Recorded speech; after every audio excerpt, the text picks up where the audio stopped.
From the Ugly Beard Studios in Newcastle, California, the Loom Cigar Cartel presents Beyond the Humidor, a cigar podcast for the rest of us.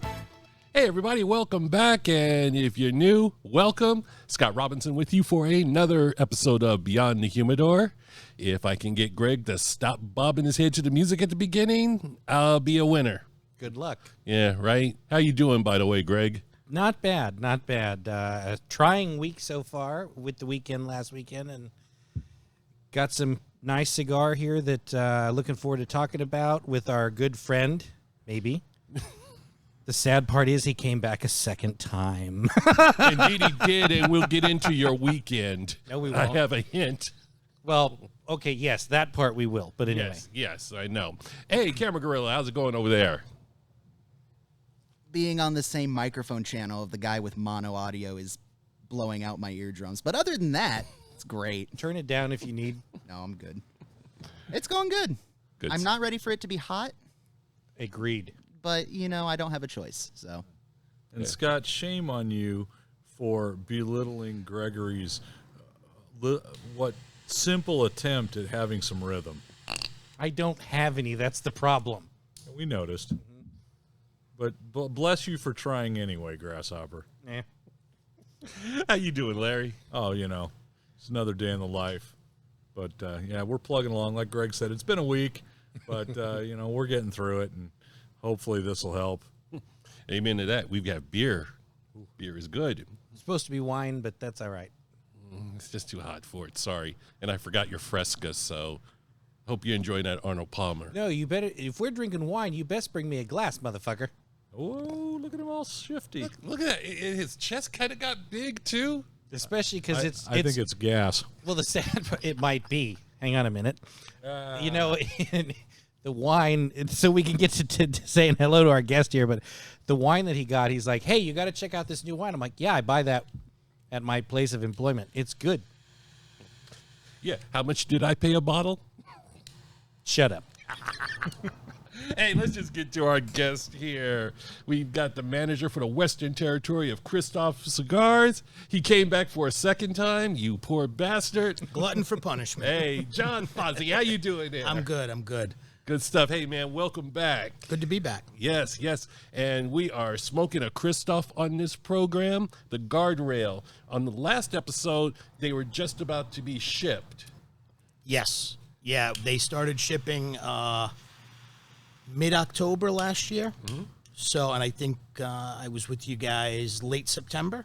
Mm-hmm. Yeah, that's about right. So it was just ahead of that. It was a trade show release for us last year, or at least a trade show presentation. We had the single box on display. That was all that was in-house at the time. But October rolled up, and we started shipping, and knock on wood, so far so good. Yeah, you guys didn't hand any of these out at PCA last year, did you? No, literally the only guardrails that were at the trade show was that were one box. The display box. Wow. And it was so new that I couldn't have handed it to you even if I wanted to. Yeah. So No, they were busy handing out crack at the trade show. I mean, jeez. Oh, yeah. They handed out one of the best cigars I think I've ever had. Yeah. That little Kristoff changed my life, man. I've only been asking for that for 4 years. It had to happen sooner or later. Now, what's been, just from a retail location standpoint, what's been the feedback on that? Are people happy with it? Are you seeing reorders on those? Oh yeah, no, it's been well received. It is a nice alternative to another piece of product that's in the market currently. It is. That unfortunately, like all of us, has had some backorder issues. Some a little longer than others. So it's been a nice shelf fill for a lot of retailers to be able to have something to offer in that vein. So it's done well. It's definitely done well. I'm partial to Cameroon anyway, hence the fact I'd been asking for something in Cameroon in a small format for 4 years. So I was overjoyed to see it finally come to fruition and hit the shelves. We've talked a lot, and I think we talked about this last time you were on too, the difference that you get flavor-wise from say a Lancero, a smaller format cigar, to what we're smoking today. Right. And I've experienced that. I'm not a huge Lancero guy, but I do smoke some Lanceros. But taking that small Kristoff and just the amount of flavor out of that little cigar has just been incredible. Yeah, and it's got a little oomph under it. We used some Nicaraguan in that fill. Mm-hmm. And so it's that condensed. It's got a nice little power punch to it. Nice little flavor bomb. Definitely does. And I'm going to give a shout out to Chikar that saved my fingers from being burned to the nub every time I smoke it now. I just, hold on to my Chikar and just smoke that sucker down to the nub. So basically there's nothing but ash. No, that to me, that's my perfect morning coffee cigar. No, absolutely, man. That with a nice black cup of coffee. First thing to start the day. Right on. Yep. Coffee's black? I had cream, but anyway. Racist. Now you harken back to a conversation we were having earlier today, but that's okay. Wow. Huh? You weren't even involved. Oh, okay. So it doesn't really matter then, does it? No. So why did you mention it? I thought about starting, and then I decided, no, that's not a good idea. Yeah, okay. But no, it that little cigar, and the funny thing is, we're talking about the Kristoff Cameroon Figurado. Figurado, thank you, that one. You two visited the Kristoff booth the day before on Saturday. Yeah, we did. I got to hear about this all night Saturday night. Oh, we rode it. We rode that like a rented mule. It was so good. He was so pissed by the time he went to bed Saturday. I didn't understand why you didn't give me one. I Well, it's never like, said that. Bullshit, Fuck you You did. did. And I'm like, it wasn't a grab bag. It wasn't fucking Halloween. We walk up there, and then take the rest of the candy in the bowl, jackass. Well, Kevin was nice enough to give me one the next day. You all right, man? Yeah. Yeah, spit it out. And then I'm like, I'm not smoking this right now because I already lit something else when we were talking to another brand. I can't remember which. It was the Haitian fellows. Yes. Bohikio? Yeah. Yes. That one. And so I'm sitting here and I'm like, put it in the bag, get home from PCA, put the bag in my humidor, and about 2 months later, I'm like, oh, wait. And I'm lighting this thing up going, I don't quite see Scott's unicorn, but I get it. Yeah. So it's just a phenomenal little stick. And it wasn't 2 months, because I saw you about 6 weeks later at Rocky Mountain Cigar Fest. That's true. And that was the first question of the day from you guys was, Where the where's hell are crack these on the cigars? table? Yes. So speaking of, are those cigars going to be going to Rocky Mountain Dew? Not sure yet. Aha. Not sure yet. I can tell you one thing, based on the conversation we had last year, bring some Lanceros. And we did last year, because the year prior we had a few people inquire. It's one of those things that you get there and the goal is finish the day and have nothing to box up. Yeah. Yeah. Right? So you kind of teeter a fine line of bringing too much to versus bringing not enough. And 2 years ago when we were there, we said, we won't need a Lancero. It's a limited marketplace, and the first customer of the day came up and said, I really love your Sumatra Lancero. Do you have any? And Jared and I looked at each other and both went, mental note for next year. Yeah. So we brought 2 boxes of Sumatra Lancero this year with us. And within the first hour, they were gone. And someone said, I really like your original Maduro Lancero. Mental note taken. So my guess is there will probably be about 4 boxes of Lanceros on the table when we start this year, and see how that goes. But Yeah. I get in at 9 o'clock, so I'm not worried about it. No, I was just looking at you just thinking that you're not going to have any boxes by the time you open. Yeah. Someone may just buy them all. Yeah. No. the unfortunate side is The Lancero that won't be there is the one we smoked last time I was here. Yeah, but I know where those are. I know they're limited, but I know where those are. I'm rabbit holing those in places. Never mind. Okay. Please don't say rabbit holing again. Pigeonholing? No. That's even worse. Hiding them in Ron's humidor? Okay. Better.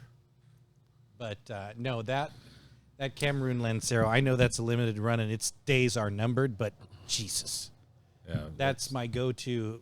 You know, when I'm like, I want a Kristoff, but I'm not sure which one I want, inevitably that's where I end up.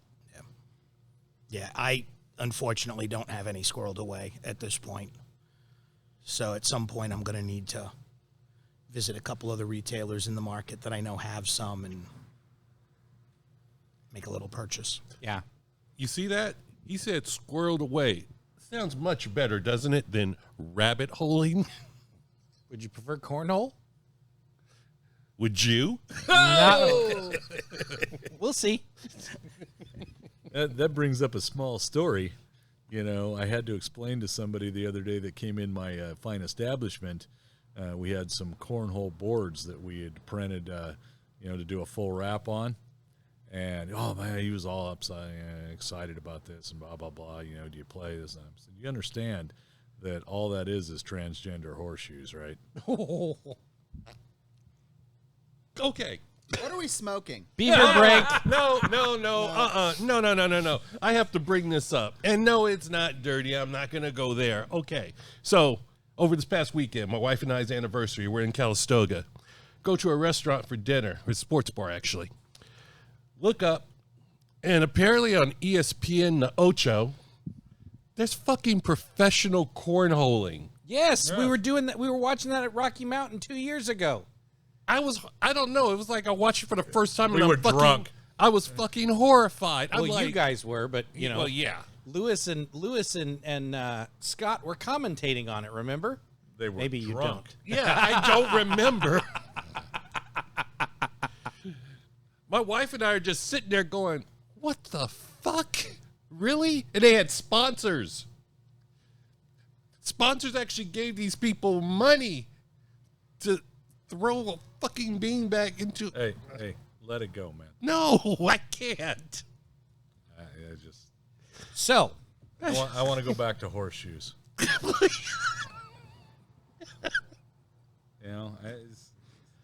Can we just do that? I'm with you. All right. I'm with you, brother. Gorilla wants to quit this job. I know he does. 12 minutes in, I think I have 4 minutes of usable audio. Yeah. so Right now, he's sitting there thinking, oh, God, I got to find some more stock beaver footage. He's jotting down beaver. Yep. Beaver, extra beaver. Just timestamps and beaver. okay. So Gorilla brought up a point, though. The four of us are all smoking the same cigar. John has a different Kristoff. This is the Guardrail. I think I know for sure Greg and I have smoked it before. This is Scott's first time. Yeah. Gorilla's first don't time too. know. Yeah. My dad may have given me one, but I don't remember. Scotty, can you pass your lighter down here? 'Cause I think I just ran John's out of fuel. Of course I can. Pass that over. Thank you, sir. You're welcome, John. It's all right. There's 3 more in the car. There we go. Yeah. Can you kind of give us a little background on this one? Certainly. So I'll give you a little backstory to it. The Guardrail was done a little bit of an homage to the fact that Glenn is still here to tell the tale. I believe, if my math is correct, that October will be 4 years now since it happened. It was doing an event somewhere out in the Midwest, and it was a motorcycle run between some locations. The day was done. They were taking the bikes back to the dealership and caught a bend in the road in a crosswind and took the bike right out from under him and put Glenn into the Guardrail. Broke his tibia in about 13 spots, fractured the cheekbone, the orbital socket, road rash, massive concussion. So a whole lot of rehab and recovery time. The leg is now titanium, so is the cheekbone. So glad that he is well and here to tell the tale. But that is the reason behind the naming of the cigar. Okay. As far as the blend itself goes, it's got a unique quality to it as well. So it is the same Brazilian Arapiraca wrapper that we use on our original Maduro. The binder is Dominican. The filler is a blend of Dominican and Zimbabwe tobacco. So, to the best of my knowledge, we are the only company working with that Zimbabwe. And Zimbabwe actually grows an abundant amount of tobacco. The majority of it gets used overseas or is used in pipe tobacco. Really? But it's, fortunately for us, it's not an aromatic. It provides a spice quality. So, That's funny because Larry and I were, Larry was bringing it up earlier before the show. There's a spice there. It's not pepper. It's just something I can't catch, but it's like, it's good.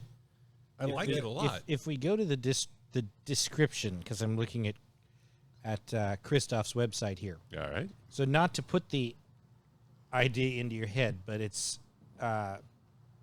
hints of allspice is what it's described as. And I think that's fairly accurate because it's sort of a nutty, quiet, warm in the background.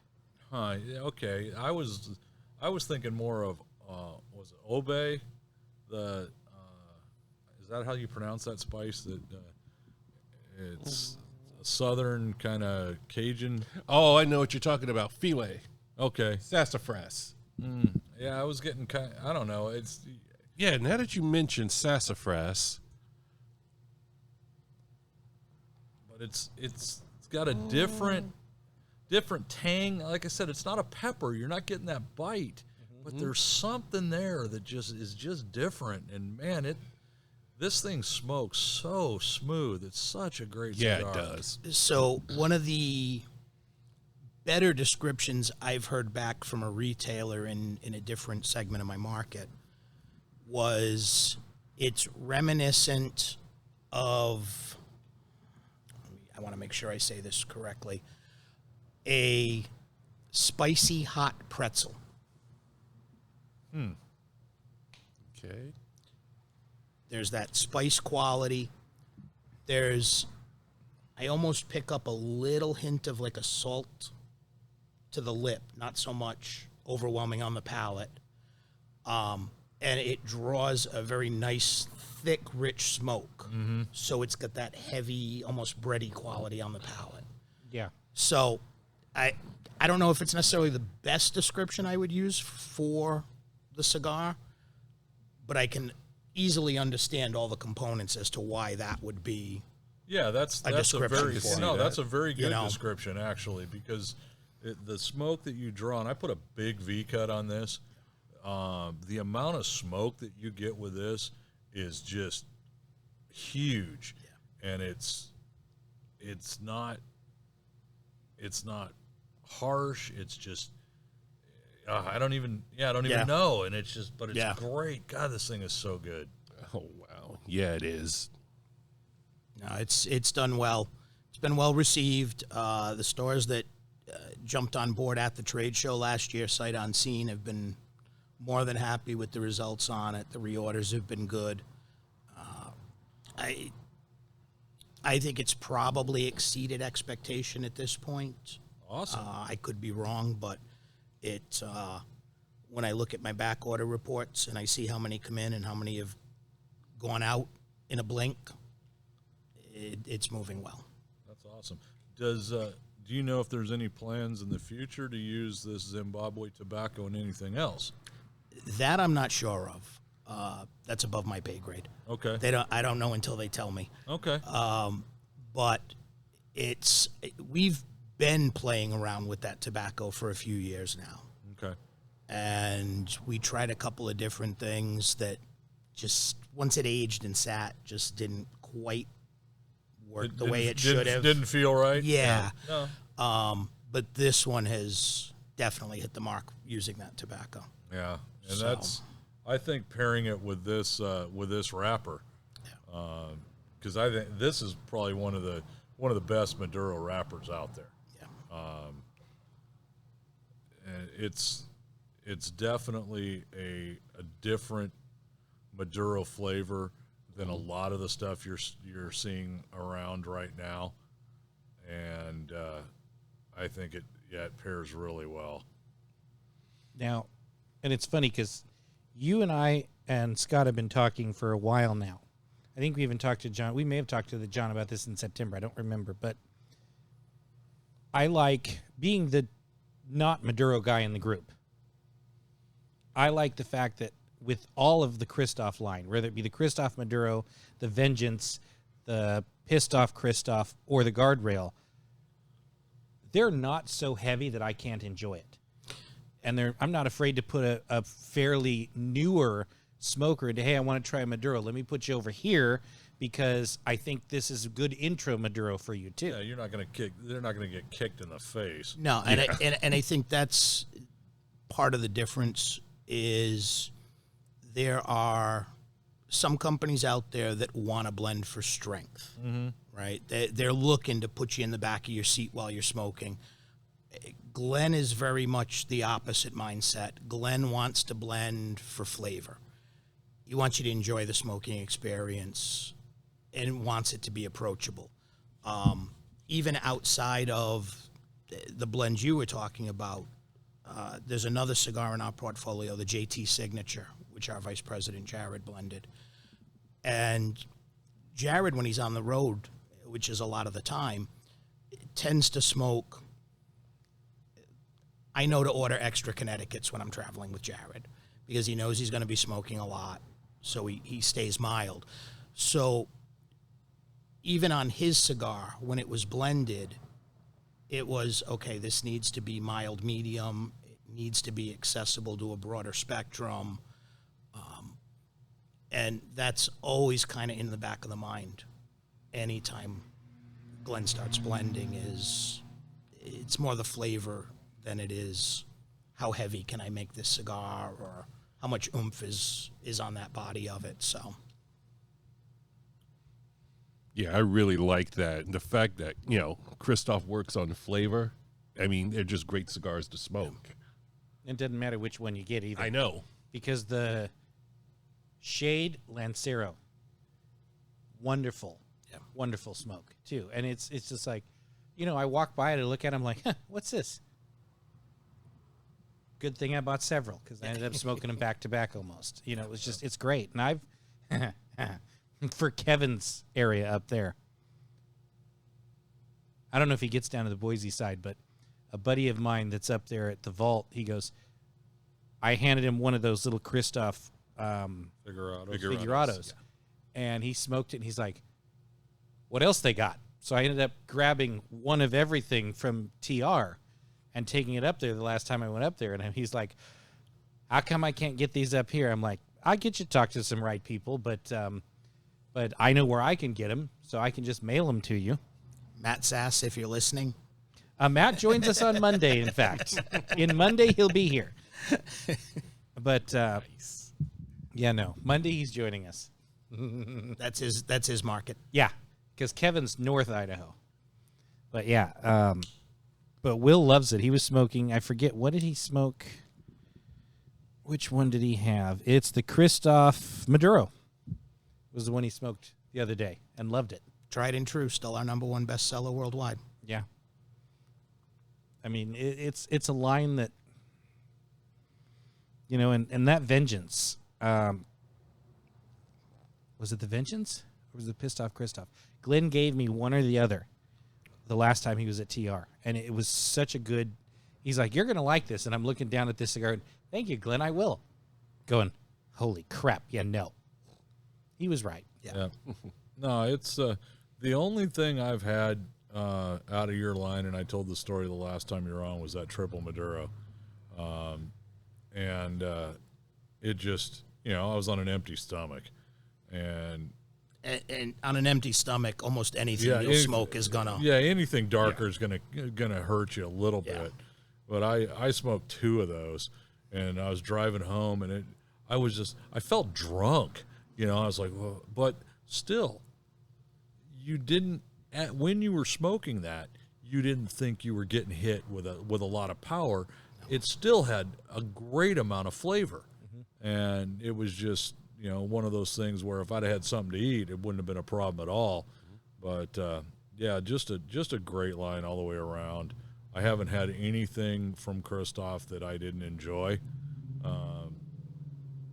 And it's just that's one of those where if you walk into your brick and mortar, you open your humidor, and you've had one of those days where it's like, I really need to not fight anything. I need to just be able to light it, sit back, relax, draw. Then these are a go-to because it's always a great stick. It's always a good experience, whether it's light, medium, dark, doesn't matter. You're going to get, have a good experience with it. So Yeah. we appreciate that. And most of I do events in a lot of places, and clearly one of the more common questions when I sit and talk with consumers especially is, well, what's your favorite? Well, I don't have one because, like you said, I can smoke everything in my portfolio. Yeah. Right? Do I have certain ones that I gravitate towards a little more than others? Of course, we all do in that regards. But it sounds like I'm giving a bad sales pitch when I say it. But it's, where's your profile?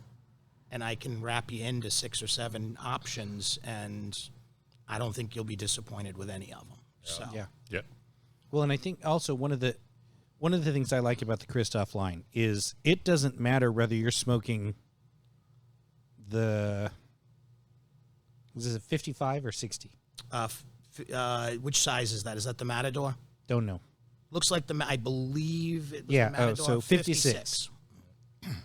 56, 54, Churchill at the 50, the Lancero. It doesn't matter because you in most brands, the larger ring gauge you go, the less flavor you're getting because you add more filler. You guys don't do that. It doesn't matter which ring gauge I'm smoking. The flavor's omnipresent and it's there, and I like that. Yeah, they've done a really good job at when they tweak the blends for the larger ring gauges to make sure that flavor is still intact. Mm-hmm. And I know the first time I smoked this, I'm like, we badgered Craig for I can't remember how long before they finally came in. And he's like, well, how many are you buying? 1. He goes, what do you mean 1? I'm like, did you hear me order boxes from John? He goes, no. I'm like, 1. And he goes, how much have you had to eat? And I'm like,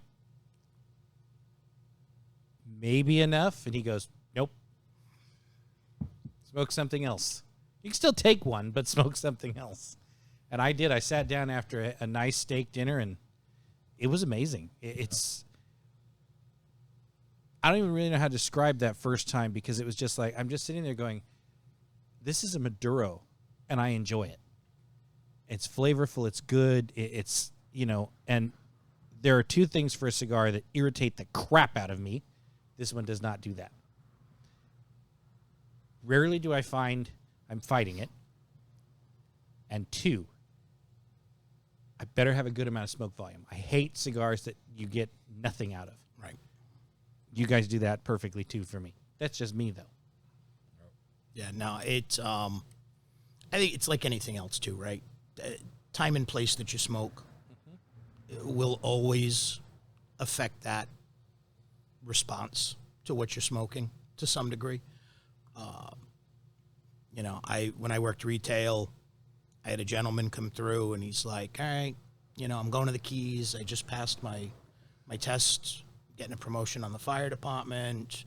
We're going away for a little vacation. Put him into a stick, and I said, do me a favor. Just don't smoke this till you get to the Keys. Get into that frame of mind. And came back and was like, best cigar I've ever smoked. Was it? Or was it right place, right time? Yeah, mindset has a Right. lot to do Yes. with it. Yes, it does. So and that's, truthfully, that's probably 95% of any cigar you smoke. Mm-hmm. So, Well, I know it depends, and I'm sure you can all vouch for this.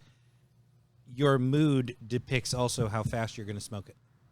Whether you're going to burn through the damn thing in 30 minutes and be criminal, or whether you're going to take the hour to 2 hours and really enjoy it. You know, it harkened back to a story we've hammered on for years, and I'm not going to tell it again, and neither are you. But Gee, thanks. But it is. I noticed, like, Monday, I was pissed off, go to light my next cigar, go to light the cigar, and I smoked a 90-minute cigar in 35 minutes. Just because I was irritated dealing with the insurance company. Yep. So that does make a difference. Gregory, please stop doing this. Oh, sorry. I wasn't even thinking about it. Thank you. There'll be an extra something in your pay packet this week. No, there won't. It'll come from me, but, you know. Yeah, I was about to say, Yeah, I'm looking at No, Larry. no, there won't. Pump the brakes, jackass. Hey, Continue. indentured servitude. There'll be a here. couple extra cigars for you. Great, you can put the table out on the street and sell them. Hey, you know, I've got half a box of one we reviewed that we could do that with. Here we go. Too bad I didn't bring one. I should give one to John. Just we like you more than that, though. That's okay. 9 times out of 10, when people give me cigars like that, I pass them along as well. So Yeah, see that, and that's why we like you, John. Cock-a-doodle-doo.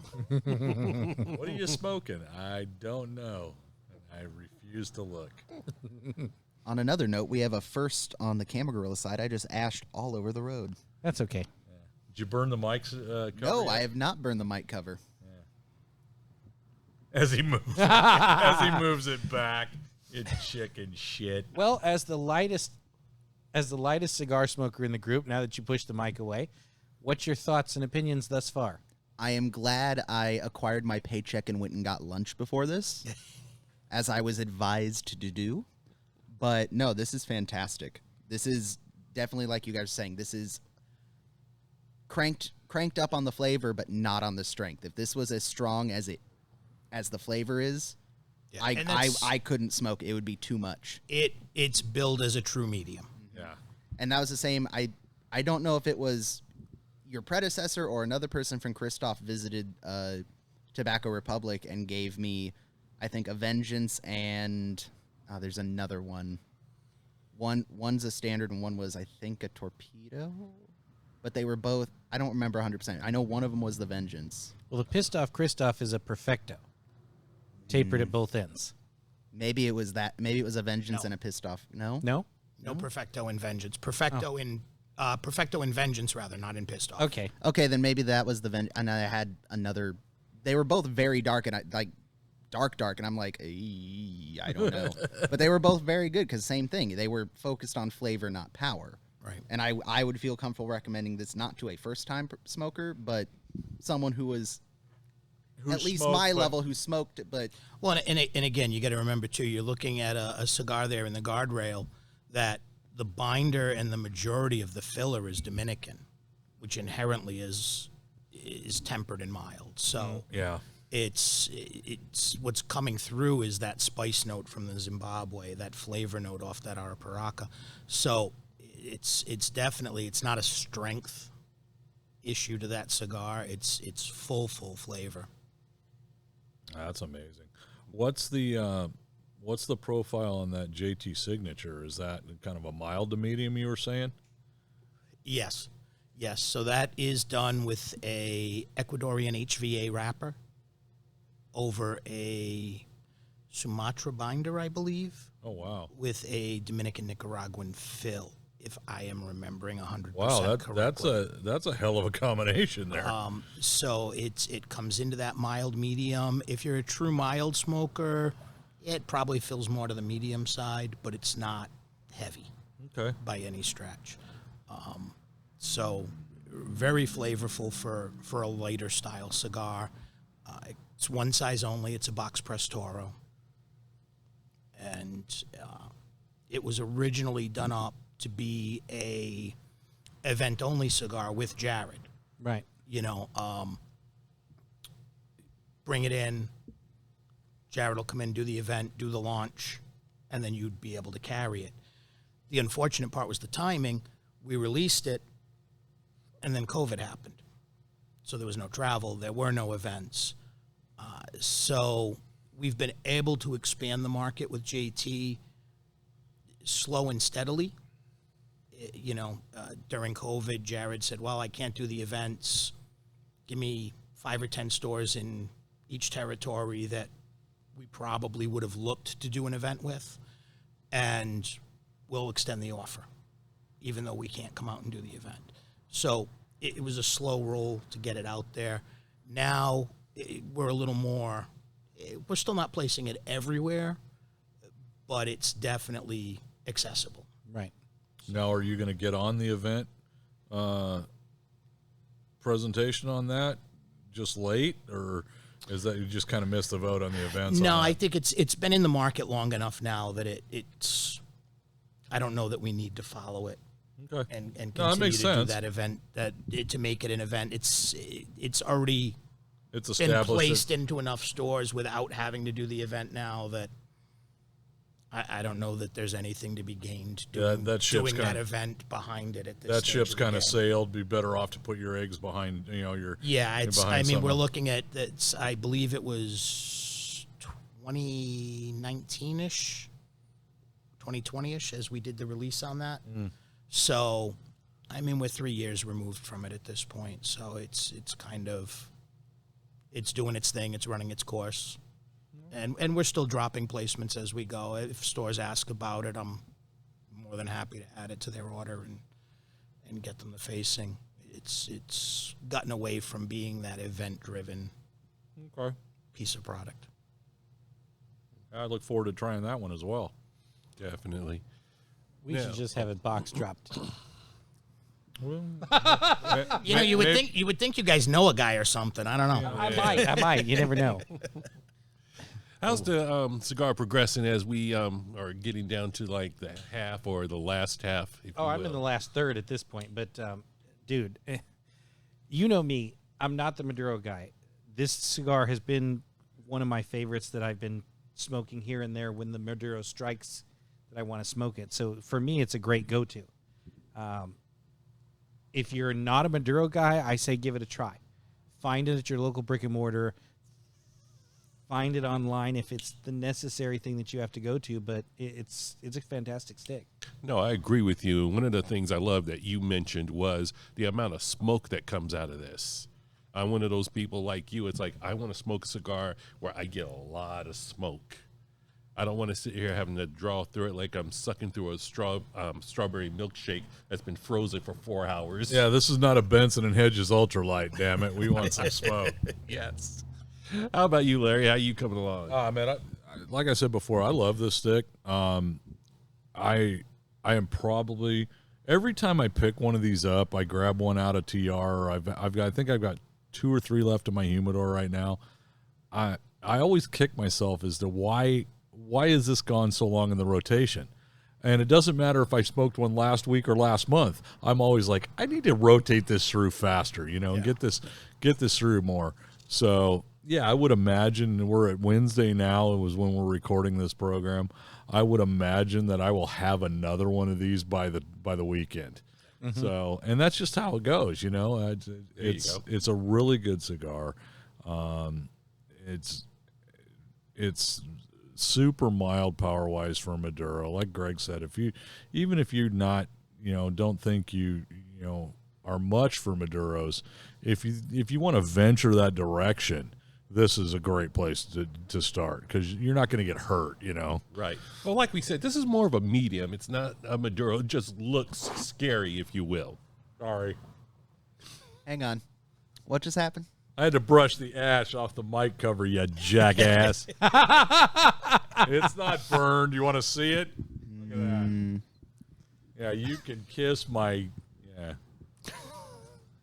Hold the mic right close to your face so I can hear you. The cigar is right close to my face, too. I wasn't counting on you talking and smoking at the same time. Oh, you've Really? not known him. You've known him long Really? enough. You should know better. Yeah, get a close-up on this, would you? Yeah. Dumbass. Damn you, Daddy. So, John, We are 2 months away from the trade show. Are you able to drop any hints? Go. They're working on a cigar. Yes, I figured Bum, that. bum, bum. We're actually working on 3 cigars. You got a response out of the gorilla. He dropped his damn stimulating play toys out of the playpen and went, "Oh shit!" Yeah, I don't have much information on them currently. I'm not sure what specific blends, anything like that. One of them will be that PCA exclusive like we did last year. Right. And the other 2 will be joining our core line of product. Great. Awesome, man. So there will be some new things. And that my understanding is that technically there's 4 being worked on. But I think 1 is being held for next March's trade show. For because they moved. They're moving PCA moving to PCA, March yes. next year. And And they're shortening it too. the biggest reason to hold that product into next year, and I'm not sure it very well could be displayed this year, but my understanding is that it probably will hold until March's show, is because next year is Kristoff's 20th anniversary. Oh, fantastic. So we'll have a cigar for that when the time comes. That's awesome. Love it. So Looking that's- forward to that. That's in the works as well. So Wow. What? So can we digress for just a minute? Let's. Gorilla, can you get the item, Oh, Jesus. please? What the hell is going on? You'll just have to wait and find out. Oh shit! Dun, dun, dun. And I realize I'm going to regret this in 7 months, but screw it. I thought it was fun anyway. So this coming Sunday, this show is being recorded on the, what day is today? Oh, It is the 17th of May. So this Sunday is Scott's birthday, so I got you a little gift, Mr. Robinson. Happy birthday. well, thank you. I'm wondering. You might. Yeah, if you would. Thank you, kind sir. You can clip that on Bucky. All right. Gorilla, cue up the old gray mare ain't what she used to be.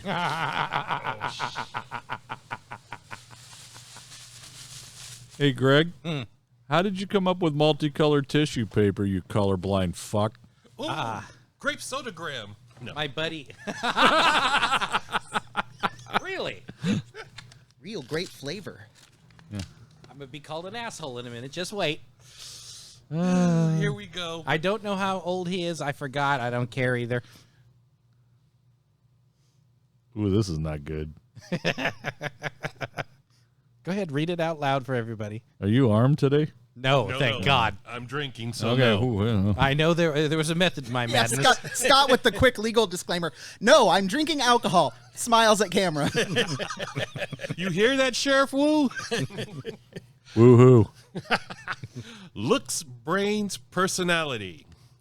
Unfortunately, you only get one wish. Good luck, man. Happy birthday. So sorry, just one. Happy birthday, Gregory. Thank you, kind sir. You're welcome. We will put that. Bucky, you hang on to that, please. Nice And beaver. what do we have here? Let's see. I've got flavored mini gummy worms. Very nice. Skittles gummies. Is he turning 12? No, well, see, you got to remember, I know Skittles are his favorite. Holy shit! Gummy bears. Yes. And more Skittles. Oh, yeah. And more Skittles gummies. Don't say gummies.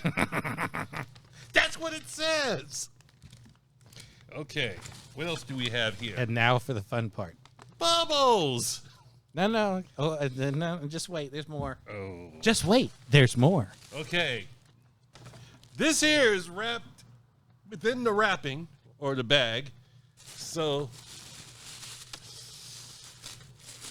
Come on, spit it out. Are those juice boxes? that Is grape? those grape juice?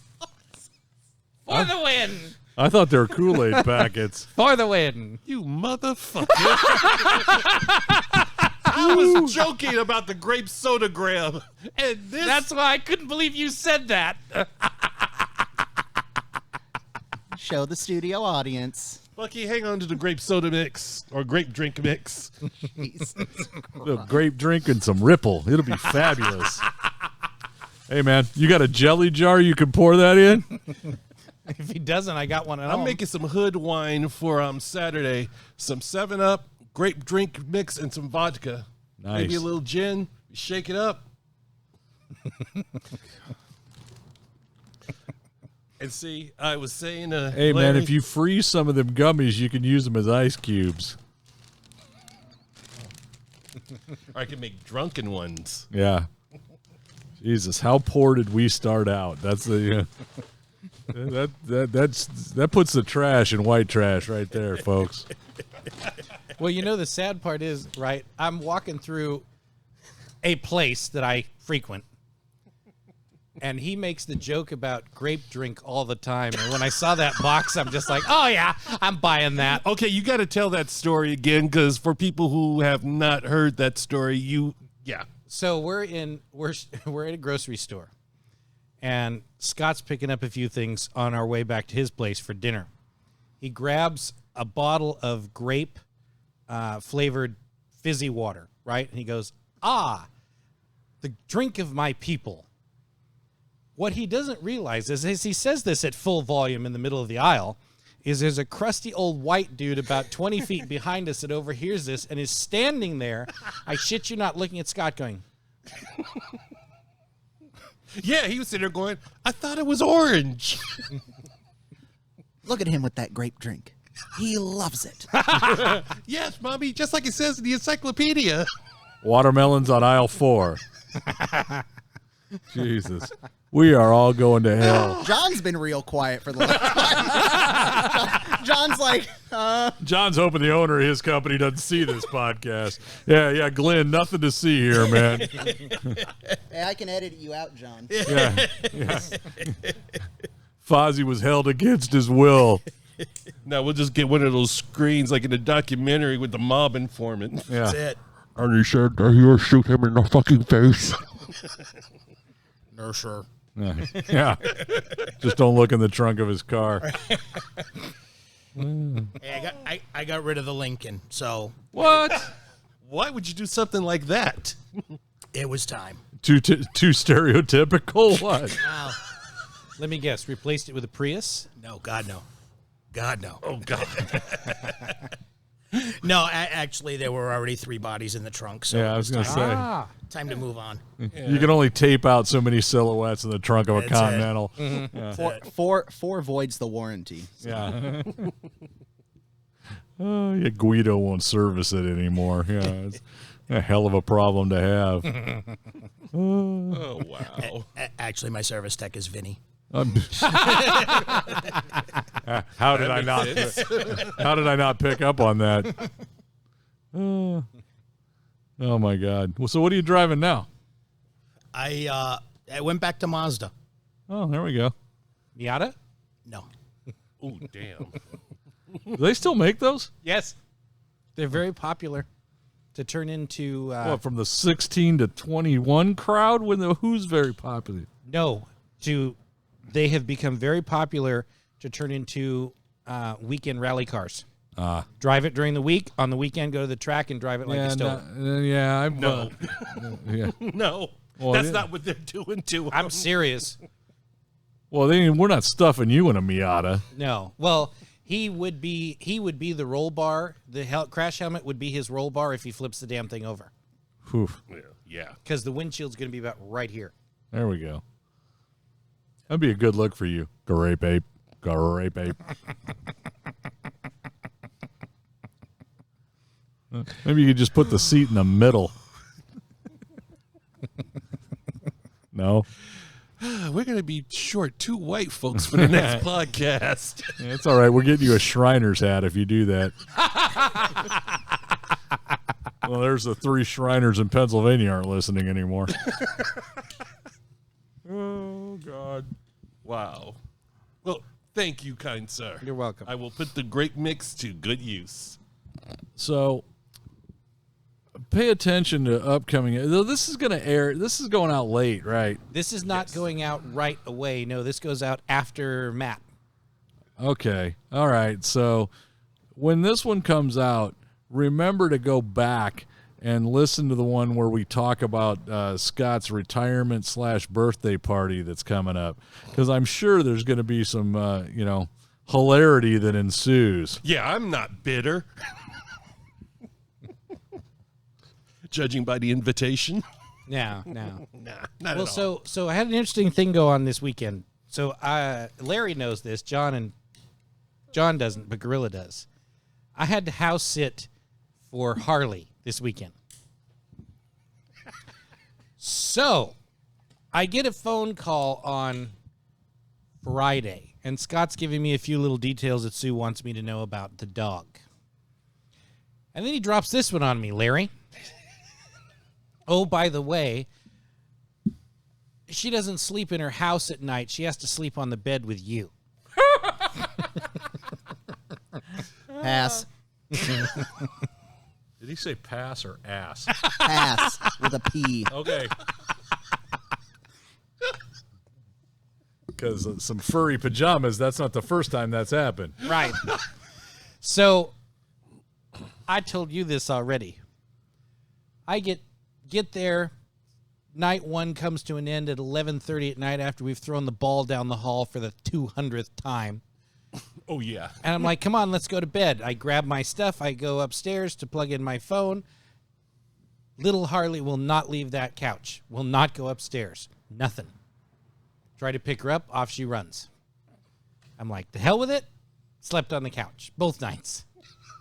Dog slept on the feet of me, on my feet down at the end of the couch. Oh, bullshit. Fuck that dog. That son of a bitch would have been in the fucking crate from 3 minutes after he left till 3 minutes before he got home. We'd be hosing the crate in the driveway when he pulled in. I tried to put her in the crate downstairs because that's where she went.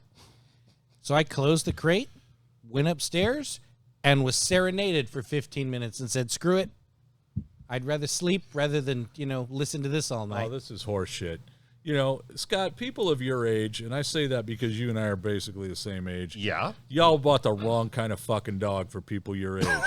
Y'all need a basset hound or something that moves at a slower pace than this thing. You've had this dog a year now, right? Year and a half? How long you had this two. dog? Almost year 2? and a half. No, it's been about a year and a half.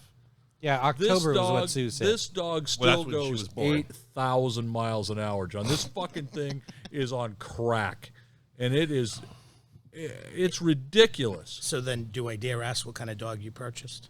Mini Aussie. Yeah, because a miniature Dalmatian was not available, apparently. The fuck, man. That was $6,000. Yeah. I mean, you couldn't have got a standard poodle, a fucking a basset hound. I mean, something that was a hound dog, something that was a little more laid back, a little more the speed of life that you're running. Hell, a Labrador would have been fine.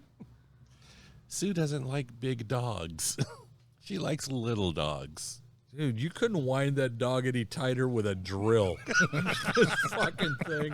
And it's a cute dog. She's a good dog. It's She a is. good dog, but the goddamn thing has way too much energy. Oh God, she loves you, and you were the one pushing her in a stroller when we took that first camping trip. That's because he ain't scared.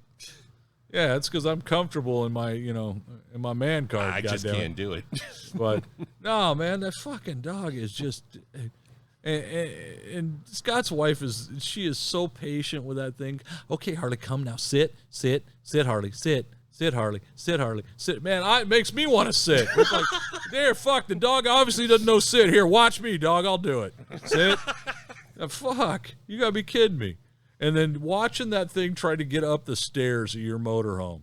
I mean, for Christ's sake. The dog's like, this is the dog's last fucking hurrah, right? If I get there and live, I'm staying there. No, fuck no. Jesus Christ. It's painful to watch. But then when it comes down the stairs, God help you if you don't have the leash fully extended, because that fucker will drag your ass down them stairs. I don't care. That's how one of them's going to die. The dog's gonna go left, go right, down the stairs. He's gonna hook one or both legs with a leash. He's gonna yank one of the Robinsons down the fucking stairs. That's what's gonna happen. They're gonna be dead at the bottom of the motorhome. Well, and then, you're in my favorite action when we're sitting in Scott's living room, and she comes down the stairs at full speed, bounces off the hall wall, and then proceeds to crush one or the other of our nuts as she hits the recliner, and then every person sitting on Scott's sofas. It looks like you're trying to run across a river on the pontoons. And they're not tied down. Yeah, and everybody's like, "Fuck! Oh fuck! Here it comes!" And no matter what you do, you can't get out of the way because we're old and fat. It's not like we're moving very fast, and it's the dog. The happiest thing in the dog's life, man, is I got everybody. Oh, let's go around again, round 2. Like what the fuck, Scott? What are you feeding this dog, man? I mean, You saw the little sign right above the dog dish. I was fed AM, PM. There was a reason for that. Because she will try to con a second meal out of one of us. Oh, she tries to con her freaking celery stick for everything she does. Oh, yeah. Wait, stop. Y'all have to leave notes for each other on when the dog was fed. Yes, because she'll pull a con job. Sue will go feed the dog and then go somewhere. I'll come home and she'll have that look on her face like, I haven't been fed yet. It's like, well, fuck, let's feed you. Then I get a call from Sue. I fed the puppy, right? How does Sue know you fed the dog a second time? Because I told her. Ring. The Ring camera. Yeah. You think she's not watching you. You got another thing coming. Dude. See, this is why we don't have any animals, John. Any dogs, let's put it that way. Yeah, you have animals, fucker. Dude, Gorilla leans to the mic. Hey, jackass, I'm not the one in this family that brought home a defective sheep. I'm sorry, is that sheep singular? No, it's sheeps. Sheeps. Yeah, his little brother came home with 2 sheep from his boss, and one of them is disabled. Nobody's saying shit. Okay. So, so I got 2 sheep. I also have 7.5 acres. It's not like I'm keeping these in the backyard in El Segundo. Why got to be El Segundo? Why not? Because that'd be the place to keep them. Because most people can't pronounce El Segundo. But, yeah, it's, we've been there 16 years. We've been through the whole gamut of animals. If you've listened to this podcast, you've heard the stories. But, we're including back. Scott's favorite. But we're back on the animal kick. We got these 2 sheep. One of them's got a jacked up rear leg. So it literally, the front feet work, the back one hops. And they're good at keeping the weeds down and stuff. But whatever, it's only a matter of time. Hey, at least this one still has its defective leg. Yeah, and we had a goat we had a 3-legged goat for a while. It got bit in the leg by a rattlesnake, and the bottom half of the leg fell off. So, yeah. So listen to past podcasts for the Marlot Magical Menagerie. So I know what Larry's birthday gift is, Scott. We got some work to do. You buy me a stuffed sheep, I'll end your fucking life. We already bought you a stuffed sheep. You remember? No. Yes, last Was it a sheep? year before Christmas. Was it?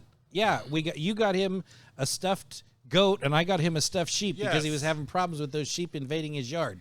Oh, that's right. You fuckers already did that. We did that. See, this is the only reason you're still alive is because I block shit like this from my memory.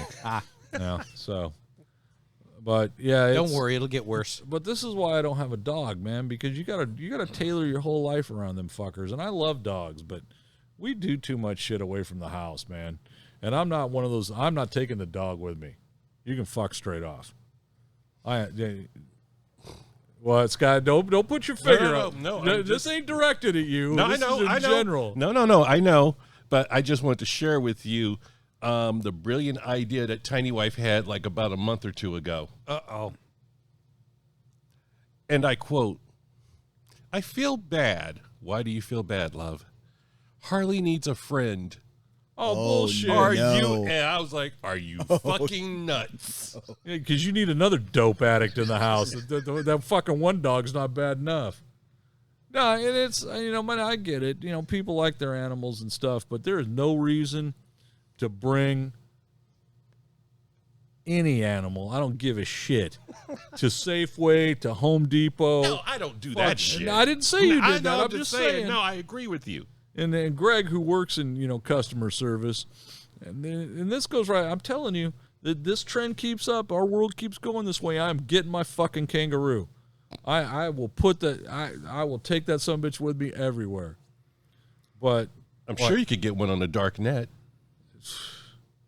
There's 2 in the Sacramento Zoo. We just got to kidnap one. Yeah, we sounds like a whole lot of people, Hoss. You're right. Camera Grill and I. Yeah, you show. I'll be returning to Vegas tomorrow, Yeah. so Well, no, aren't John's you like, going to, I'm out. aren't you going, deniability. aren't you going to Merced tomorrow? Yeah. I am. There's probably at least one kangaroo in Merced. But you better check the trunk of the car before you leave here, John. But yeah, man, Scott's dog is off the hook. And then you go to Greg's house, and Greg's dog, you have that dog's what, 3? 6. And this is the little old man of dogs. This thing, Little old lady. whatever. It just, I mean, it's old even in dog years.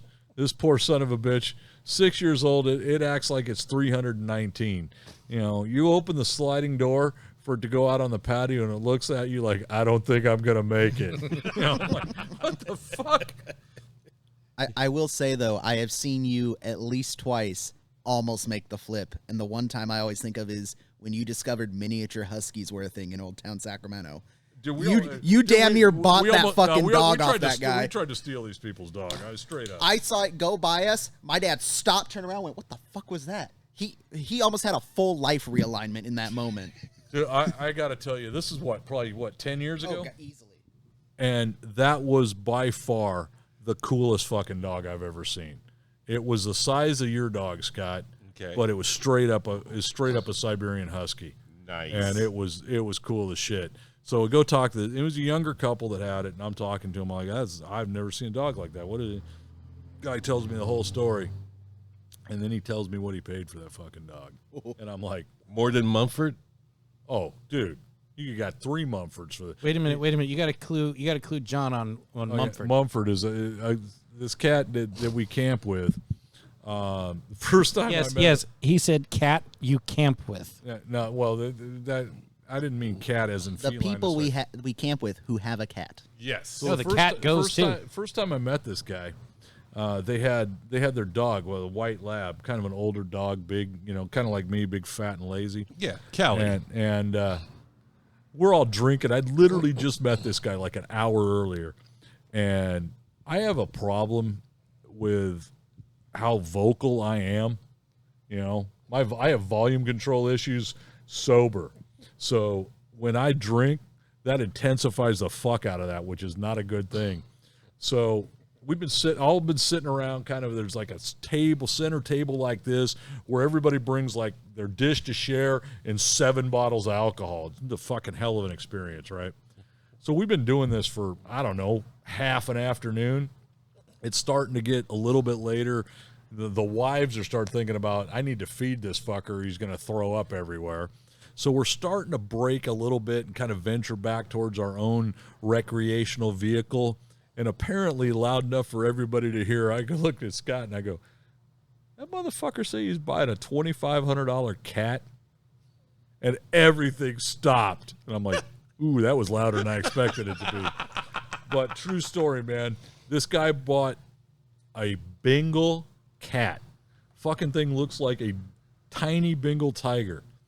And $2,500 they paid for this cat. But this kid and his girlfriend paid $6,700 for that fucking dog. And I'm like, My favorite part of this conversation is John's face as he's comprehending the information he's getting. dude. No, but I can relate to this, not personally. I have a very good friend Good of save. mine. I have a very good friend of mine whose daughter wanted a cat. My friend is allergic to cats. Oh, so he got the hairless one that looks like a ball sack with legs? No, they bought a kitten. Spent I don't know how much on the kitten. And Breathe, Greg. It's all right, buddy. Within 6 months, takes it to the vet. It had gotten into something. Vet looks at him and says, "Need surgery. Gonna be about $4,000." You can my go to friend a had pound and get another one for $11. My friend had a very ethical dilemma of, do I just put it down and go buy my daughter another cat, or It's a how well does she know this cat? Right? Can I actually dupe her by bringing in another cat? Yeah, this ain't a hamster, man. This is a cat. I've done that. Needless to say, $4,000 later, cat's still in the house. Got an He's still allergic. Got an artificial hip. You know. You know, what the fuck? No, those go for $15,000. Yes, they do. Ask me how I know. He's right. If you tell me now that you spent $15,000 for a hip or an animal, we're gonna fight right now. What do I look like to you? I wasn't sure. That's why I'm clarifying. So my second ex-wife, her grandmother had a friend. Did everybody get that? Yeah. Second ex-wife's grandmother's friend. How fucking many degrees of separation are we on this? Go ahead. Neighbor, if it makes you feel better. No. Yeah. No, it doesn't. Dog needed a hip replacement. She got the dog a hip replacement. Sounds like a dog replacement to me. Yeah. Yeah. This is where you go to, and God rest her soul, where you have more money than sense. And then, because the dog had to heal from the hip replacement, it was like on one of those little things with wheels. I saw that shit and laughed my ass off. See, this is the good thing, because people have described me as having more money than sense, but I'm also broke. So that's, you know, being broke and stupid kind of works out once in a while. Look at Gorilla. Look at Gorilla. Yeah. It's easy to tell he's my kid, huh, John? Yeah. Yeah. But, nah, man, the people, this animal, this shit's out of control, man. With, there was a lady at a restaurant the other night we were at that had a Dachshund Chihuahua mix in a backpack on the front of her. A Chiweenie. And she's feeding this frickin' dog while they're eating. And it almost drove me. I was this close to going, put this shit in a box. I got to go. Well, we've had a conversation like that before, and without naming any specific places, I'm just going to say this. Do not name your establishment anything with dog in the title unless you are prepared for idiots to bring their fucking dog. The only place I've ever seen do that right is that brewery out by Lincoln. Oh, yeah. Literally, Dueling Dogs. And they're literally dog friendly, and they advertise, hey, your dog is on a leash. It must be well behaved. Yeah, but also, if you're coming here without a dog, dogs are allowed to be here as long as they're well behaved. If you're not okay with that, maybe you should find someplace else. No, there's a restaurant locally here that, and I think it's a chain, so there are probably other places that, you know, they market as dog friendly on their patio. Okay, I will never, ever allow myself to be seated on that patio. Number one, because it smells like piss. I'm sorry. You can't open it at 10 in the morning. I'm going in there for a late lunch at 3 and it not smell like a dog park. There's no way that doesn't happen, number one. Number two, at the time in which we live, people are basically stupid. And every time we've been there, we've never sat on the patio. Every time we've been there, there's a dog fight on the fucking patio. You can hear it from inside the room. Oh my God, your dog's hurting my dog. Hey, leave your dog at home. That shit won't happen. But at every single time we've been to that restaurant, I'm like, now, we are also in the wonderful state of California. I can't believe that that's still allowed. One, because of all the other stupid rules they create in this fucking state. But as a restaurant, why would you accept that liability?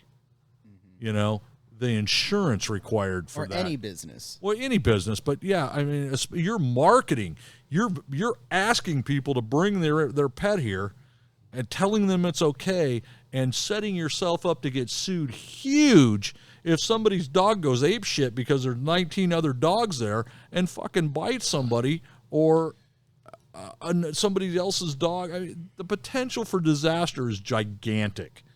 I just don't get it. Look at Don. Look, John's having a fucking aneurysm. Because at the end of the day,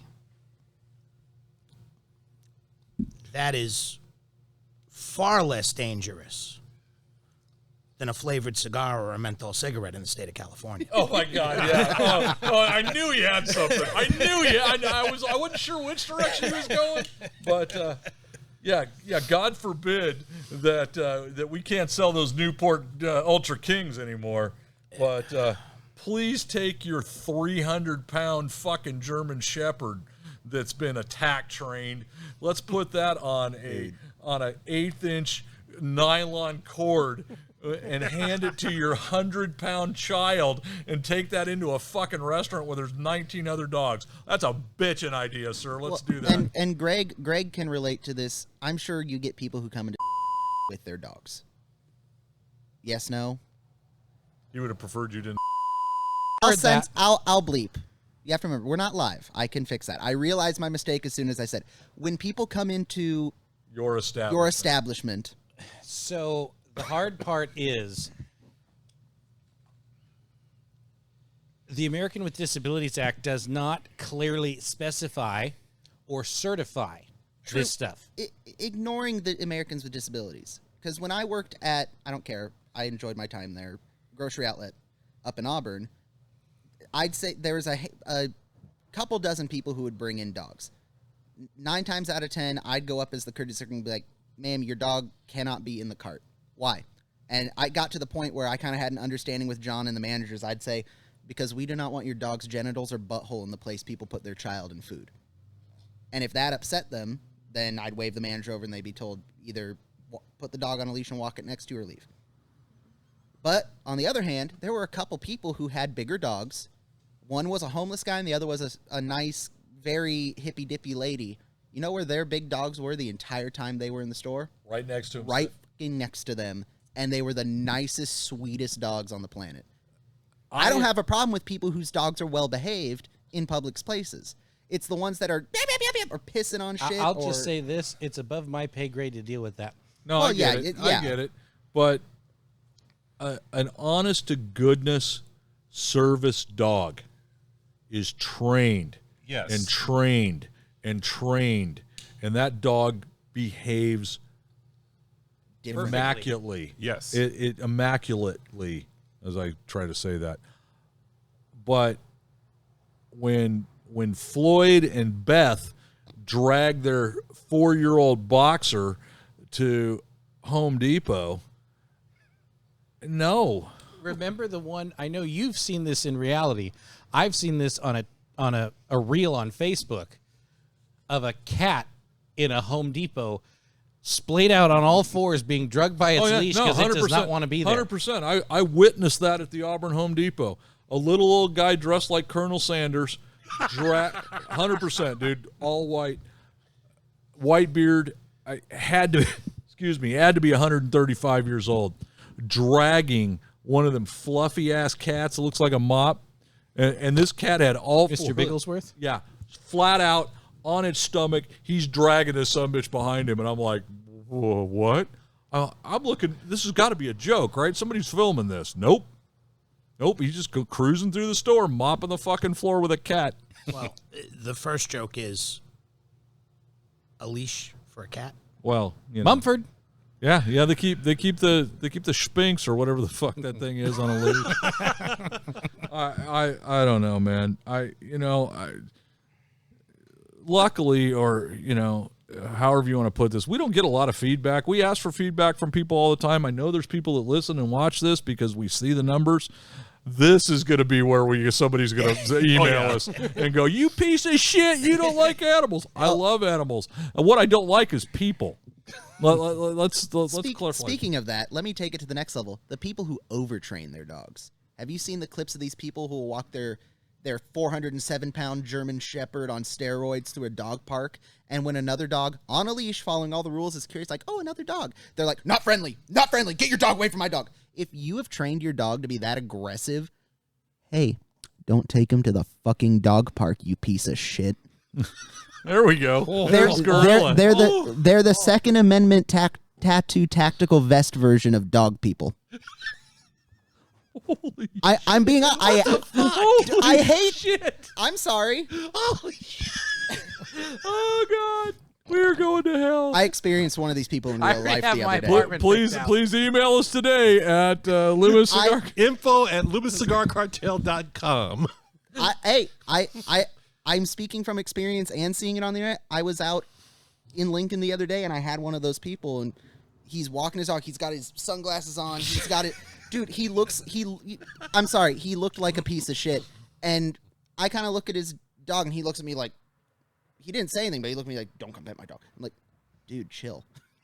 It's okay. I'm not going to pet your dog because you look like David Koresh. I think the best one The I've dog seen was not what was concerning me there, sir. I think the best one I've seen, and I know what I'm going to hear from you two.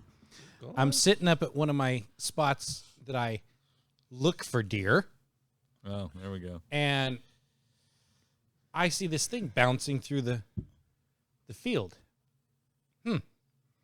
Get up my binoculars, pick it up like that, going, oh, this could be exciting. We'll see. Someone's running their dog off a leash. Well, that takes care of your hunting for a while. Yep, I'm packing up and leaving out. As I'm walking out in full kit, they're like, you can hunt here? I'm like, there's an 18 by 20 sign on the post at the gate that says hunting allowed this time to this time, and we're right in the middle of that season, aren't we? Put your dog on a leash, please. I don't care about scaring or ruining my hunt. What'd you shoot this year, Greg? Irish setter. Yeah. I mean, Hey, that would be the thing you fucking shoot. This sounds either really good or really bad depending on your input. I don't want that on my conscience. Yeah, I'd stuff that son of a bitch. You're also kind of fucked up. So Hey, if something happened, God forbid, you shoot somebody's Irish setter because it's out in your hunting, it comes across your hunting blind and you just took a shot, I will stuff that son of a bitch, make it sit. I tell you, have one paw up holding an ashtray, I'll do something. But yeah, I'm thinking we put a saddle in it and put Bucky on top of it. Oy. dude. So Scott, we are need going to to get a get cease and desist from these people. we need to rent one more condo in hell because we're going to need one for Larry now. Shit, I've got a Tuscan villa. I don't know about you. Okay. bougie fuck. to backpedal from the very angry dog people at me, I'm sure. I'm kind of in the same boat as my dad. I would love a dog, but I'm also smart enough to know I am not in a place time-wise, financially, all the other check boxes to get a dog.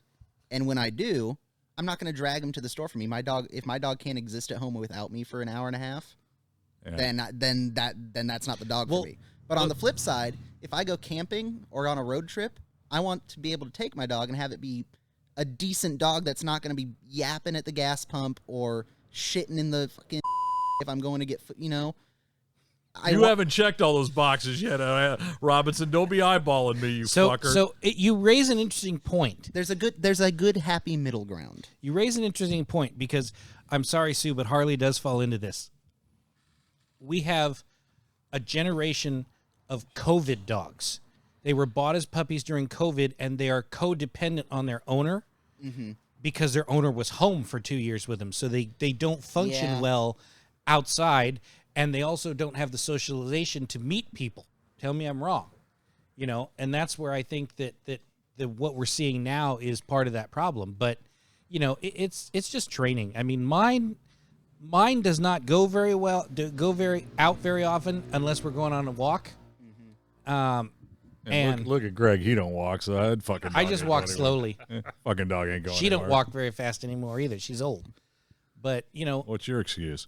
Oh, I'm fat. Okay. But it's interesting. So, can we circle back to what's your dog's favorite cigar? Funny you should say that. Mother bottom. Funny you should say that. So, not my Shepherd Lab mix that I have now, my Labrador that we put down a couple years ago, when she was a little puppy, she was fascinated with my cigars, absolutely fascinated with them. So one night I come home and here is a cello wrapper with no cigar in it. Oh, no. I'd have sold that fucking dog for tacos and Skittles. You would. Sue, now you know what Harley's worth. Tacos and Skittles. Well, Reno was worth the same, so. Reno was a good dog, man. So she ate the entire cigar. And shit out the cello? I mean, And had to live outside for 3 days. Oh.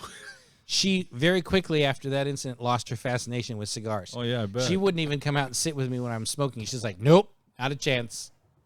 So I'm a firm believer you should pick the dog that suits your lifestyle. Your crack-addicted dog does not suit your lifestyle. What I would have to have is like a hound dog or something. Something moves about as fast as I move. You know what I'm saying? You know, I could see you with a Basset. no, a hound dog. A fucking Basset hound. The most movement that a hound dog does per day is lift its head going, oh, you're home. Yeah, see, that's what I'm looking for. You know, something where if, you know, we're in a house, the TV's on, I'm watching football, and there's a gunshot. If it's not close enough, you know, it's one of them echoing gunshots kind of down the canyon from the house. I ain't getting up and looking. Neither is the dog.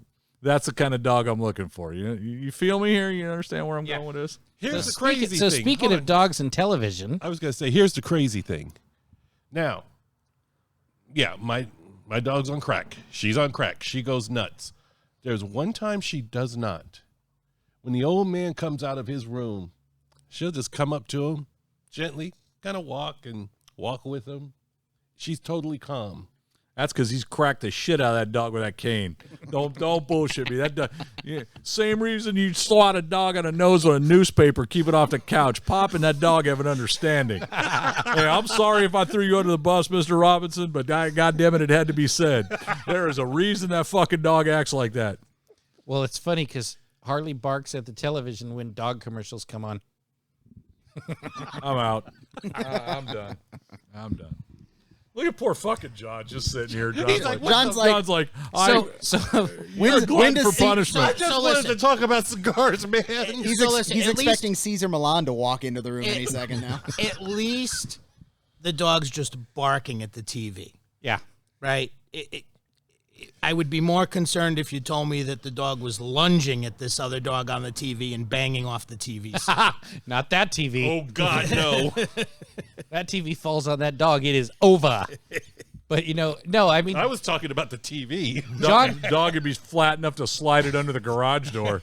John knows. He's been on the podcast before. He knows that it's talk about the cigars, then we start to bullshit. He's sitting here going, oh, God, I forgot what fucking useless pieces of shit these guys are. These cocksuckers are all over the fucking map. How do I explain this to people? So you did this podcast twice? What the fuck's wrong with you? I hope it's not his last, but so back to cigars for a minute here. You're right. Because it's over, Johnny. I'm almost done with mine. But for the two of you that are newer to this one, So Scott, you're down about the same, last quarter that I am. What's your thought process here? I'm really loving all the smoke that's coming off of it. The flavor's consistent because I don't like the cigars where, you get down to the nub and the tobacco is so heated from sitting there for so long, it starts getting bitter or just a little bit off and the flavor just changes to the extreme. This one, it's just solid and consistent all the way around. It's fantastic. Goes to say on the manufacturer, it's great. Gorilla, how about you? I just had to grab a lighter and relight mine because I threw my lighter over to Pops. I'm enjoying this. I'll probably smoke this for another. I'm only halfway through, so probably the same amount of time we've been here because I've been talking and smoking slower. Because again, this is more. Not out of my wheelhouse, but it's at that upper end of my wheelhouse. But no, it's fantastic. I'm enjoying it a lot. Mm-hmm. Yeah. So. And you have been quite active on this episode. I mean, good stuff. I'm happy. Yeah, good shit. The disembodied voice off camera. But and John, I know yours is a Vengeance, right? Yes. And we didn't get much into that. What's the story on that one? So for us, this is that broadleaf Connecticut over an Indonesian binder with Nicaraguan fill. Now, that's twice you've come up with tobaccos and regions that I would have not thought about tobacco coming from. And they're regions that, for the most part, get used heavily, more so than you realize, truthfully. We use the Indonesian binder on a few things. Pissed off the Vengeance. So Vengeance is we had a Vengeance originally when Glenn started the company. That Vengeance is not this one. The blending that was in that original Vengeance or one of the blends that was original Vengeance, is what became that GC signature from us. Oh, okay. So Well, that makes sense because yeah. All right, that makes a lot of sense now. So it just, when it came time to release this one, with all of the FDA and everything going on, Vengeance was pre-predicate. Mm-hmm. So it just made sense, Yeah. Well, the FDA, as we've talked about on a couple different shows, has somewhat been put in their place with different rulings and stuff, but they're still trying to work around everything. And we've said this on shows before. When you see, whether it's us talking about it, whether it's another podcast, whether it's a cigar manufacturer on their Facebook or whatever, make your voice heard to your representatives, because they're the ones that are going to shut this down. The FDA wants to control everything about tobacco. The new one is they want to control manufacturing standards of a product that's not even made in this country. Go away. Yeah. I very realistic. I was in retail when all of that occurred in 2016 still. But I've said it since then, right? In 2016, when all of this got passed and put through, they'd been trying since 2007. It was 9 years of labor and aggravation on their side to create labor and aggravation on our side.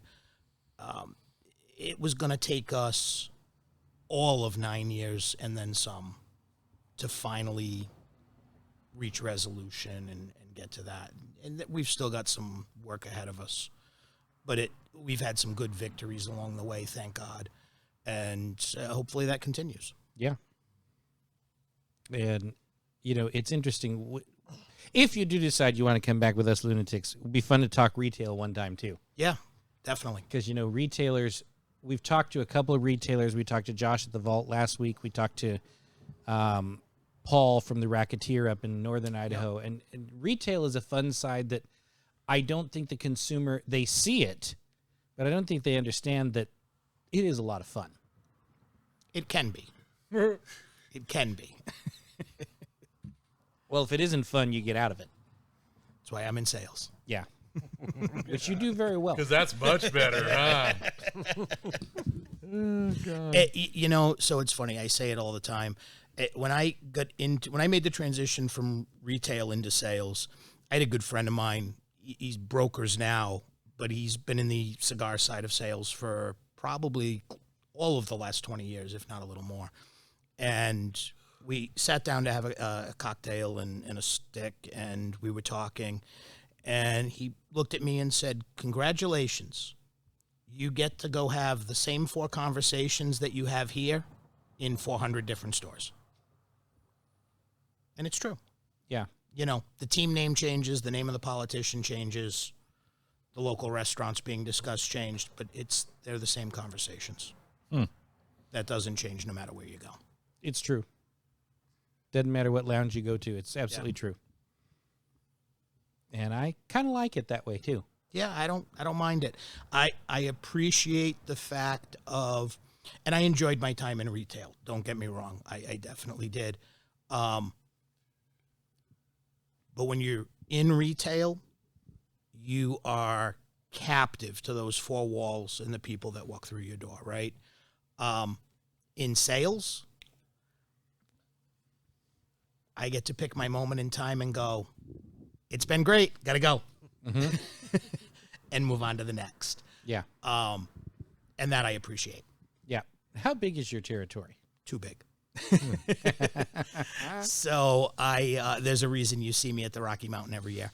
I do the entire state of California, Yep. Nevada, Arizona, New Mexico, Colorado, Nebraska, and I visit El Paso, Texas. Because I know I think it was last week or the week before, you were in Omaha. Last week.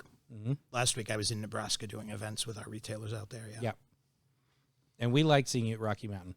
Rocky Mountain's always fun. It's nice to see, I mean, for me, to see the people that I know and am glad to call friends now. It's just fun. Yeah. No, Rocky Mountain's a unique experience. It really is. I can't think of any event that I've attended on either coast that I could compare it to for a number of reasons. But it's definitely, it's a fun day it's work on our side, but it's... Yeah, but it's got a lot of fun. Oh, huh? yeah.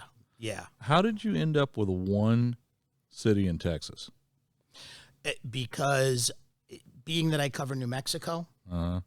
El Paso is a 35 to 40-minute drive from Okay. Las Cruces, Okay. as opposed to a 14-hour drive for my Texas rep to go across the entire state.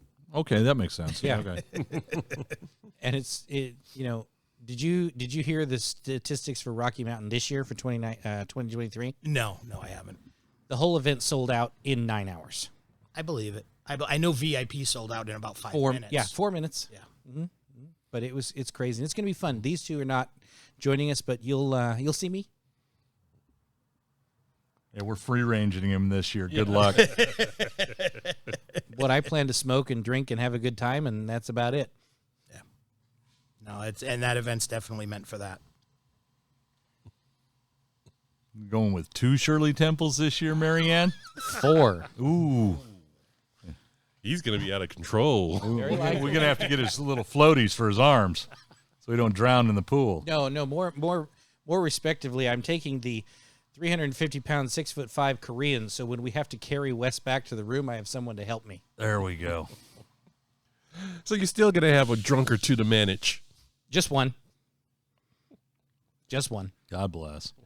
I don't have to manage you two. That's the nice part. You do your own yeah, thing. we do our own stunts. I'll never forget the first year we went to Rocky Mountain after having gone to Big Smoke the year before and Scott discovering the Caparina and trying to order them all over fucking Denver and Broomfield, and no one knows what the hell they are. Well, at the end of the day, all I know is that there is a sink in Longmont that feels much safer this year.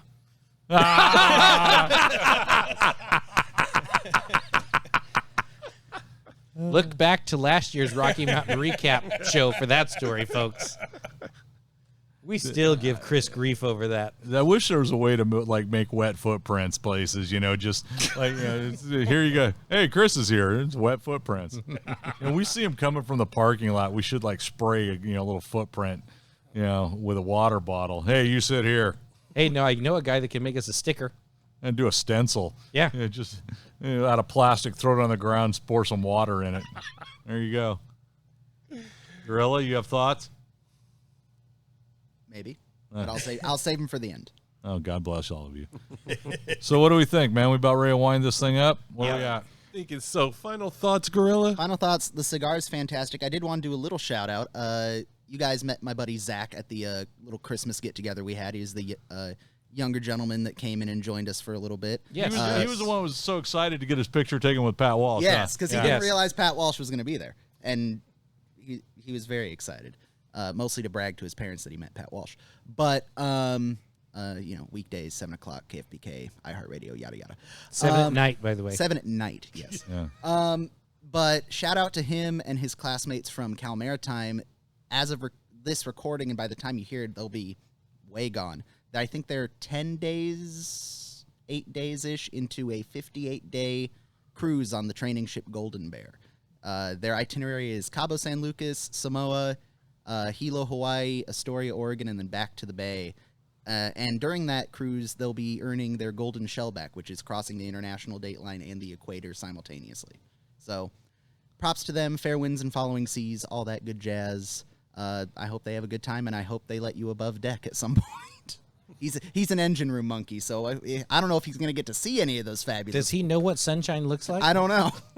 I don't know if he's going to see any of those ports of call, but, have a good time anyway. Yeah. Yeah, good times. John? Always good to be back with you guys. Always good to catch up, share some laughs. We will definitely do it again, I am sure, because, I am that glutton for punishment. Yeah, I was going to say, man. Well, it sounds like after PCA rolls through, we're going to have a lot to talk about. Yes, we will. Awesome. Yeah, well, and the ankle monitor won't let you go too far, so, so only so much shit you can do, huh? Glenn's looking on his phone going, why the hell is John... Uh-oh. Oh, here we go again. Hey, Gorilla, take me home. Well, the cigar is down to the nub, and my beer is empty. It's been empty for a while. I should have brought more, but oh well. I want to thank everybody for listening on behalf of myself, Bobby Hill, Hank, our guest, and Greg, and myself. Thank you for listening. Check us out at Loop Cigar Cart. Propane and propane accessories right here, folks. Hank Hill, asshole. Check us out at LubaCigarCartel.com. Like and share us on Facebook. Follow us on Instagram. Drop us a line. Make sure you're not a stranger. I'm Scott Robinson, and on behalf of all of us here at Beyond the Humidor, we look forward to chatting with you in the next episode. But until then, stay healthy and safe, and good smoke, good drink, and good life. I'm going to get murdered. You got room in that trunk? Yeah.